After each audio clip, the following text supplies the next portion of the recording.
Hello everyone, welcome to channel. This Bilal Ashiq, third year student of Bihar veterinary college Patna. Counselling कैसे होती है बिहार में veterinary की, एमबीबीएस की और बीडीएस की, इसके ऊपर मैं ये वीडियो बनाने वाला हूँ। ठीक है, बना रहा हूँ। तो देखो, इसकी जो काउंसलिंग है ना, एमबीबीएस हो या बीडीएस या वेटनरी, तीनों के एक साथ काउंसलिंग होती है और ऑनलाइन होती है। आप खुद अपने मोबाइल से घर बैठे कर सकते हो। ठीक है, अगर आपको मोबाइल चलाने आता तो एकदम ईजिली मैं सारा स्टेप बता दूंगा कैसे कैसे क्या होता है।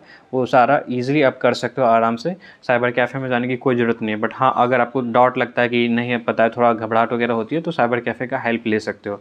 ठीक है, तो देखो, काउंसलिंग जो है ना, इसका बीसीसी बोर्ड है, बीसीसी बोर्ड के थ्रू होती है, ऑनलाइन होती है।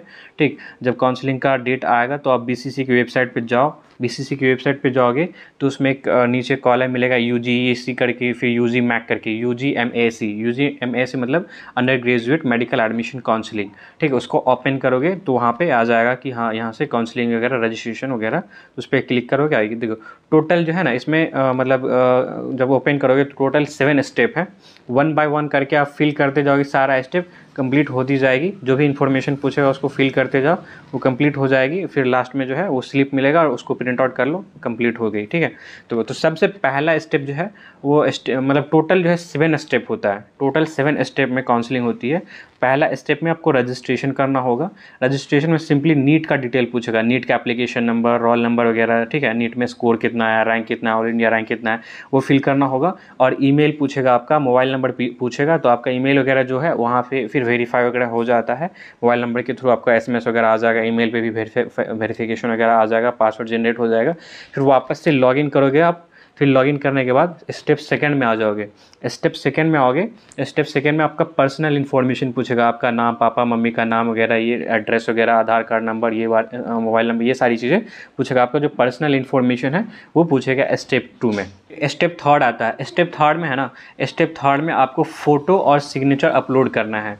फ़ोटो सिंपली आपको जो काउंसलिंग के टाइम में एडमिट कार्ड वगैरह, जो नीट का रिजल्ट एडमिट कार्ड वगैरह में जो चिपकता है, वो फ़ोटो है ना, आप उसको स्कैन करवा लेना। मोबाइल से भी कर सकते हो, बहुत सारी ऐप है उसके थ्रू आप स्कैन करके, ठीक है, उसको जीपीजी मोड वगैरह में कर सकते हो। फिर स्कैन करके क्रॉप करके वो फ़ोटो अपलोड कर सकते हो आप। ठीक है, जो वही फ़ोटो जो एडमिट कार्ड में लगा हुआ है, लगाए थे आप, तो वो फ़ोटो, सेम फ़ोटो उसको अपलोड करना है।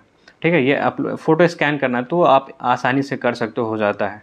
ठीक है, और फिर सिग्नेचर जो है अच्छे से वाइट पेपर में सिग्नेचर कर लेना।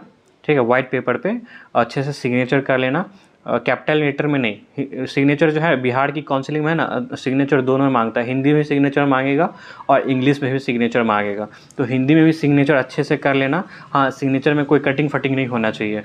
और इंग्लिश में भी सिग्नेचर कर लेना रनिंग हैंड में एकदम। और इंग्लिश में सिग्नेचर करना तो कैपिटल लेटर में नहीं होना चाहिए, है ना, पूरा स्मॉल लेटर में रनिंग हैंड में सिग्नेचर होना चाहिए। अलग अलग कर लेना और दोनों को अलग अलग फ़ोटो खींच लेना और उसको वापस से स्कैन वगैरह करके, ठीक है, स्कैन करके आप इसको अपलोड कर सकते हो। तो ये तीसरा स्टेप हो गया, photo upload, photo and signature का अपलोड। ठीक है, फिर चौथा स्टेप में आओगे तो चौथा स्टेप में आपको, फोर्थ स्टेप में एजुकेशनल इन्फॉर्मेशन पूछता है। एजुकेशनल इन्फॉर्मेशन में आपको है ना 10th का, ठीक है, 10th और 12th का डिटेल पूछेगा। 10th में मार्क्स, मतलब कितना मार्क्स आया, टोटल मार्क्स, ठीक है, कौन कौन सब्जेक्ट था, वो सारा लिखना होगा। और 12th में कितना अलग अलग सब्जेक्ट में मतलब कितना मार्क्स आया, टोटल कितना मार्क्स था, कितना परसेंटेज है, ठीक है, कब किए, कौन सा स्कूल से किए और कौन सा ईयर में किए। तो सारी डिटेल, सारी इन्फॉर्मेशन जो है 10th का भी और 12th का, ये सारा इन्फॉर्मेशन स्टेप 4 में होगा। ये जब यहाँ ये सारे स्टेप कंप्लीट कर लोगे, एक एक स्टेप करके होता है। ठीक है, ये सारी स्टेप कंप्लीट कर लोगे तो स्टेप 5 आता है। स्टेप 5 में वापस है ना वो वेरीफाई करने के लिए बोलेगा।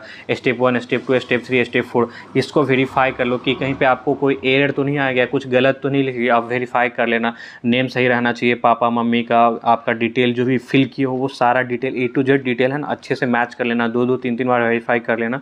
कोई भी डिटेल में कुछ गलत इन्फॉर्मेशन है ना, रॉन्ग नहीं होना चाहिए, वरना दिक्कत हो जाती है। तो वो रॉन्ग नहीं होना चाहिए सारा। जब वेरीफाई कर लोगे तो स्टेप 6 में आओगे। स्टेप 6 जो है वो पेमेंट का मोड है, मतलब पेमेंट करना है आपको। लास्टली जो स्टेप 6 है उसमें पेमेंट करना है। तो पेमेंट जो है क्रेडिट कार्ड के थ्रू कर सकते हो, डेबिट कार्ड के थ्रू कर सकते हो, यूपीआई के थ्रू कर सकते हो। आपको जो जैसे पे करना है वो ऑप्शन सेलेक्ट कर लेना, उससे पेमेंट पे जाओगे ऑटोमेटिक ये सारा ऑप्शन आ जाएगा।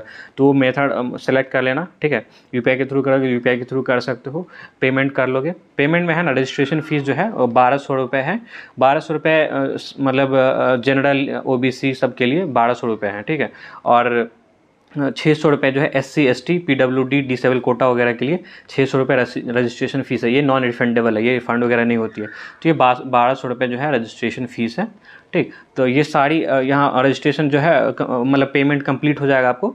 पेमेंट सक्सेसफुल लिखा गया, इसका मतलब समझो कि तुम्हारा पेमेंट कंप्लीट हो गया। फिर लास्ट में क्या है, ऑटोमेटिक वो आ जाएगा कि download part A and B। ये सारा जो है करोगे तो 2 पेज मतलब 2 पार्ट में आएगा, पार्ट A पार्ट B करके, print part A and B।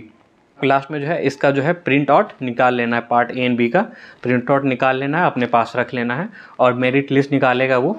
ठीक है, आपका वो कंप्लीट हो गया, मतलब जो भी रजिस्ट्रेशन था काउंसलिंग वगैरह वो कंप्लीट हो गया। अब मेरिट लिस्ट निकालेगा तो मेरिट लिस्ट का वेट करना आपको।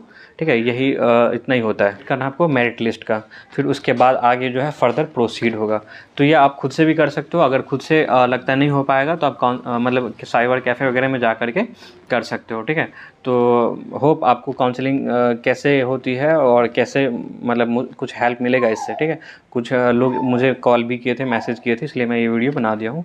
और भी कुछ इन्फॉर्मेशन अगर पूछना है या कुछ नहीं समझ में आ रहा है या डर लग रहा है तो मुझे है ना, तो इंस्टाग्राम पे, मेरा इंस्टाग्राम का लिंक मैं डिस्क्रिप्शन बॉक्स में डाल दूंगा या अबाउट सेक्शन में मिलेगा आपको हमेशा।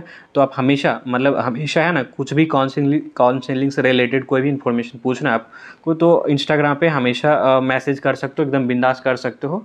मैं जब भी मुझे टाइम मिलता है तो मैं मैसेज का जवाब देता हूँ। ठीक है, कोई भी इन्फॉर्मेशन पूछना काउंसलिंग से रिलेटेड या किसी भी चीज़ से रिलेटेड, आपको MBBS से रिलेटेड भी पूछना है तो आप उसमें मैसेज कर देना, मैं आपको जो जब टाइम मिलेगा मैं आपका जवाब ज़रूर दूंगा।